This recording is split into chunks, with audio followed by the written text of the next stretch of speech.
Hey everybody, what's up and welcome back to today's video guys. And today guys, I'm going to go and be showing you how to get an access token in Shopify.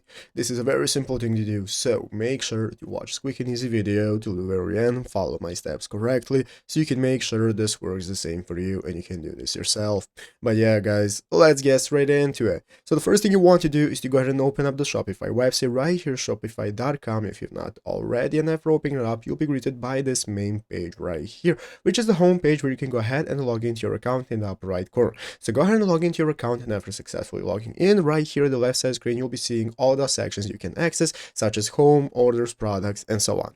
So let's go ahead and take a look at how we can get started with getting our token to develop our apps on Shopify. This is what we have to do, guys. So here on the left side of the screen, you can go ahead and find the settings option right here at the bottom of the page. Click on settings. That's going to open up this new menu with all the settings you can access, such as general, plan, billing, and so on. What we are looking for, guys, is the apps and sales channels. Click on apps and sales channels. This is now going to go ahead and give us a list of all the apps that we have installed and that we are using. What we want to do, guys, is click the develop apps option right here at the top of the screen. Click develop apps. This is now going to open up this new page. As you can see, guys, we have the option to go ahead and get an upgraded plan to get even more options. Currently, I do not have an upgraded plan, but all your options will be right here. And if you want to go ahead and develop a new app and you want to get a token for it, this is what you want to do. Go ahead and create the app by clicking the create app option right here. Give it a name and click create. After creating, as you can see, I have already created a test app right here. It's going to appear right here. You want to open it up. And guys, now this is going to open up our app. So as you can see here, we have the overview. What we can do is click API credentials. And here, guys, we are going to have everything we need, such as our API key, our tokens, and so on. These are all the info that you need